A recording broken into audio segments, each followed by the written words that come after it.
Hi, I'm James, and I ride in Marbella, Spain. I usually ride dirt jumps, and today we're trying new ONSRA VANDAL, a hybrid between a dirt jump and a commuting bike.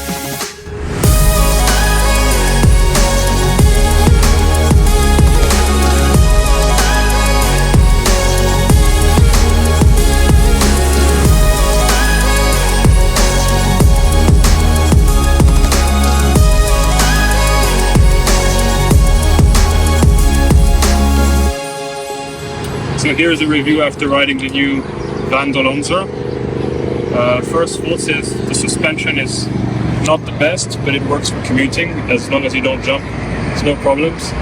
Really nice pedals and crankset, very solid. The electric motor is very powerful and fast enough for whatever you need around the city. Tires are amazing, that's what we usually use. And nothing much to say then, it's a great bike.